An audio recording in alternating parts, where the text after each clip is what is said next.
आपने हर जगह सुना होगा कि पैसा कमाना बहुत मुश्किल है। नहीं दोस्तों, सही स्ट्रेटजी का यूज करके आप बहुत पैसा कमा सकते हो। अगर आप नए इन्वेस्टर हो तो आपको इस वीडियो में 8 स्ट्रेटजीज के बारे में पता चलेगा जिनका यूज करके आप एक बेस्ट इन्वेस्टमेंट कर सकते हो और साथ ही साथ अपने पैसे को भी ग्रो कर सकते हो। और इन सारी स्ट्रेटजीज को जो बड़े लोग हैं, बड़े इन्वेस्टर्स है, वो भी फॉलो करते हैं और साथ ही साथ अभी मैं इसे भी फॉलो कर रहा हूँ। तो इसीलिए मैं इस स्ट्रेटजी को बता रहा हूँ, काफी यूजफुल हुई है ये स्ट्रेटेजीज मेरे लिए, तो आपके लिए भी काफी यूजफुल होगी। तो बात करते हैं उन स्ट्रेटेजीज के बारे में।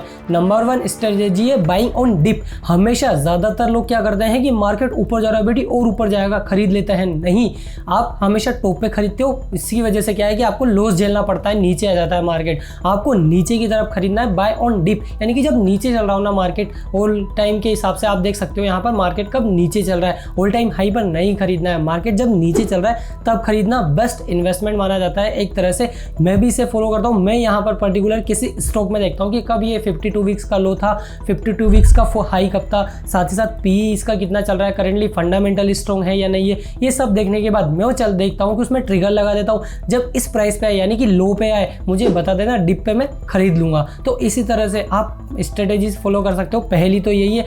सेकेंड है यहाँ पर इकोनॉमी की एनालिसिस करेगी। भारत की जो इकोनॉमी है वो कैसी चल रही है, जो यूएस की इकोनॉमी है, जो वर्ल्ड की इकोनॉमी है वो किस तरह से चल रही है। अगर वो स्लो डाउन कर रही है तो भारत की भी थोड़ी थोड़ी स्लो डाउन करेगी ही सही, क्योंकि इंटरलिंक होते हैं एक तरह से। यूएस की स्लो डाउन करी थी तो भारत की थोड़ी कम करी थी, लेकिन की जरूर थी, एकदम से यूएस के बराबर नहीं की, लेकिन की थी। ठीक है, तो उसी हिसाब से आप देखिए कि यूएस की किस हिसाब से चल रही है यहाँ पर इकोनॉमी और भारत की किस हिसाब से चल रही है। यहाँ पर एनालिसिस कीजिए। एनालिसिस करने के बाद आपको पता चलेगा कि किस टाइम पे आपको परचेस करना चाहिए। और कभी भी आप इन्वेस्टमेंट करो तो एक साथ अपना पैसा मत डाल दीजिए। जैसे 1 लाख रुपए, तो नीचे स्लो डाउन कर रहा है, अभी मान लेते हैं डिप चल रहा है, तो डिप पे आपने पूरा पैसा नहीं डालना, 50% डालिए। ठीक है, उसके बाद थोड़ा और जा सकता है या नहीं जाएगा तो भी कोई दिक्कत नहीं, ऊपर जाएगा वापस नीचे आएगा तो हो सकता है पहले जहाँ पे आपने इन्वेस्ट करा था उससे थोड़ा और नीचे आ जाए, तो फिर वहाँ पे और अमाउंट डाल दीजिए। कभी भी मत कीजिए, जब नीचे की तरफ आए तब अपना इन्वेस्टमेंट कीजिए, कभी भी ऊपर की तरफ मत कीजिए। और इकोनॉमिक फैक्ट चेक जरूर कीजिएगा कि इकोनॉमी किस हिसाब से ग्रो करेगी। थर्ड स्ट्रेटेजी है हार्ड एसेट्स में आपको जरूर इन्वेस्टमेंट करना चाहिए। हार्ड एसेट्स कौन सी होती है? वो एसेट जिसे यहाँ पर क्रिएट नहीं किया जा सकता, लाइक प्रॉपर्टी हो गई, लैंड हो गया, फ्लैट्स हो गई। जैसे प्रॉपर्टी है ना, जो लैंड है उसे तो क्रिएट नहीं किया जा सकता, फ्लैट जरूर उसके ऊपर बनाया जा सकता है, लेकिन रियल एस्टेट जो रेजिडेंशियल होती है, कॉमर्शियल होती है, जिस भी हिसाब से आप इन्वेस्टमेंट करना चाहते हो उसमें कर सकते हो। हार्ड एसेट में जरूर इन्वेस्टमेंट करना। लेकिन एक चीज़ है दोस्तों, यहाँ पर कोई रियल एस्टेट में इन्वेस्टमेंट करने से पहले यह पॉइंट आपको जरूर देख लेना चाहिए, उसमें रियल एस्टेट में जो लिक्विडिटी होती है वो बहुत कम होती है। जैसे फॉर एग्जाम्पल आपने 30 लाख 50 लाख का कोई प्लॉट लिया या मकान लिया, तो आप उसे बेचने जाओगे तो हैंड टू हैंड नहीं है कि आपको यहाँ पर उसका बायर मिल जाएगा। आप सेलर हो तो उसका बायर मिल जाएगा, नहीं मिलेगा दोस्तों, बहुत मुश्किल से मिलेगा।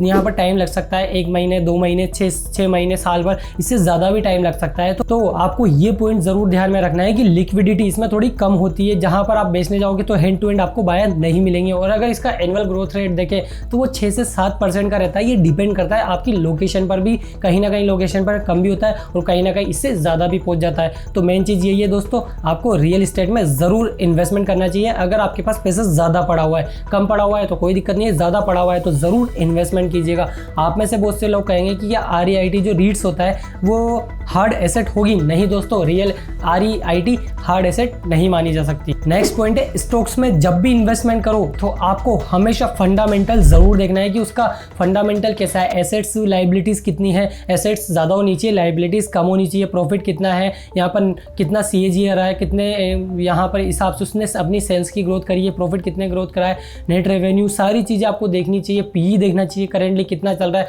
डेट टू इक्विटी रेशियो देखना चाहिए, कम से कम डेट वाली होनी चाहिए। साथ ही साथ फंडामेंटल एनालिसिस जरूर करना चाहिए आपको किसी भी स्टॉक में इन्वेस्ट करने से पहले।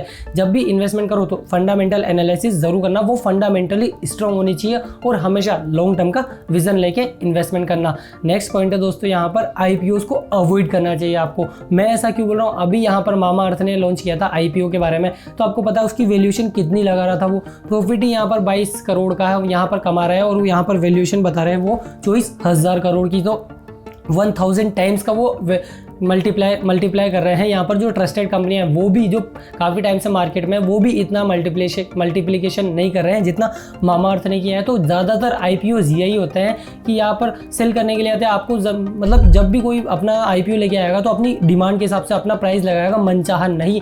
मार्केट को डिसाइड करने दीजिए कौन सा उसका सही प्राइस है, उसी सही प्राइस पे आप खरीद सकते हो। जब वो लिस्टेड हो जाए, हो सकता है वो नीचे तो जाएगा सही ना, आज नहीं तो कल, कल नहीं तो परसों, कभी ना कभी नीचे जाएगा सही। अगर वो कंपनी अच्छी है तो नीचे जाने पर उसमें इन्वेस्टमेंट कीजिए, IPO को ज़्यादातर अवॉइड कीजिए। वॉरेन बफेट भी यही कहता है। नेक्स्ट पॉइंट है हाई डेट कंपनीज को अवॉइड कीजिए। जिनके ऊपर ज़्यादा लोन है यहाँ पर, तो उन कंपनीज को अवॉइड कीजिए, क्योंकि वो यहाँ पर इतना ज़्यादा लोन लेके बैठे हैं, डेट टू इक्विटी रेशियो ही उनका ज़्यादा है। तो आप जिनके ऊपर ज़्यादा लोन है ना, उसको बिल्कुल भी कंसिडर मत कीजिए इन्वेस्टमेंट के लिए। आप उन कंपनियों में इन्वेस्टमेंट कीजिए जहाँ पर डेप्ट भी कम है, डेट टू इक्विटी रेशियो भी कम है। जितना कम डेट टू इक्विटी रेशियो होगा उतना ही इन्वेस्टमेंट आपका अच्छा माना जाएगा। और नेक्स्ट पॉइंट है दोस्तों, यहाँ पर अगर आपने किसी स्टॉक में या किसी में भी इन्वेस्टमेंट कर रखा है तो उसे एग्रीगेट करते रहिए सही टाइम पे हिसाब से। नेक्स्ट पॉइंट है, अगर आप स्टॉक मार्केट में बिगिनर हो तो आपको ट्रेडिंग को अवॉइड करना चाहिए, क्योंकि आपको उसका ये चीज़ नहीं पता कि कैसे ट्रेडिंग होती है, टेक्निकल एनालिसिस कैसे की जाती है। तो बिल्कुल भी आप उसमें मत घुसिएगा दोस्तों ट्रेडिंग में। अगर आपको टेक्निकल एनालिसिस का 3, 4, 5 साल का एक्सपीरियंस है तभी जाके घुसिएगा। 1-2 साल में कुछ नहीं होता। यहाँ पर हो सकता है कि आपको हो गया हो, लेकिन फिर भी पेपर, मतलब यहाँ पर जो पेपर ट्रेडिंग कीजिए, पेपर पे ही करते रहिए, अपना पैसा मत लगाइए। जब तक आप पेपर पे 70 टाइम्स या 60 टाइम्स आप राइट नहीं हो जाते तब तक आप ट्रेडिंग में बिल्कुल भी मत घुसिएगा। मैं तो यही सजेशन दूंगा, ट्रेडिंग अपनी एक्सपर्टीज़ नहीं है ना आपकी, तो बिल्कुल भी ट्रेडिंग स्टार्ट मत कीजिए। नॉर्मल इन्वेस्टर बने रहिए अगर आप लॉन्ग टर्म के लिए सस्टेन करना चाहते हैं। बड़े बड़े जो रिच मैन हैं, जो इन्वेस्टर बोले जाते हैं, उन्होंने लॉन्ग टर्म के लिए ही इन्वेस्टमेंट किया जाए। वॉरेन बफेट, राकेश झुनझुनवाला, किसी का भी आप एग्जांपल ले सकते हो। नेक्स्ट पॉइंट है, अपने पोर्टफोलियो को डाइवर्सिफाई जरूर कीजिए। डाइवर्सिफिकेशन का मतलब क्या है कि अलग अलग एसेट्स में डाइवर्सिफिकेशन करना है। स्टॉक्स में कर दिया, म्यूचुअल फंड में कर दिया, रियल एस्टेट में कर दिया, गोल्ड में कर दिया, बॉन्ड में कर दिया, डेब्ट में कर दिया। बहुत सारे एसेट्स हैं यहाँ पर। FD भी जरूर करना चाहिए इमरजेंसी फंड के लिए। बहुत सारी ऐसी एसेट्स है जिनमें आपको ज़रूर डाइवर्सिफिकेशन करना चाहिए। अगर आप अपने पैसे को अलग अलग सिचुएशन के हिसाब से ग्रो करना चाहते हो, जब रिसेशन चल रहा होगा, स्टॉक्स नीचे चल रहा होगा तो गोल्ड ऊपर जा रहा होगा, तो इस हिसाब से अलग अलग कंडीशन के हिसाब से आपका पैसा कहीं ना कहीं तो ग्रो होगा, कहीं ना कहीं नीचे जाएगा। तो आपको पोर्टफोलियो का डाइवर्सिफिकेशन जरूर करना है अलग अलग एसेट क्लास में। तो इन स्ट्रेटेजीज को फॉलो करके आप अपने पैसे को अच्छे से ग्रो कर सकते हो और अपने पैसे का सही से इन्वेस्टमेंट कर सकते हो। तो आशा रखता हूँ आपको इस वीडियो से ज़रूर कुछ वैल्यू मिली होगी। अगर आपको इस वीडियो से कुछ वैल्यू मिली है तो प्लीज़ वीडियो को लाइक ज़रूर कर देना। चैनल पर नए हो तो चैनल को सब्सक्राइब करके बेल आइकन भी दबा देना। मिलते हैं आपसे अगली और एक्साइटिंग वीडियो में, तब तक के लिए जय हिंद, भारत माता की जय। सुदेश दाजी साइनिंग ऑफ।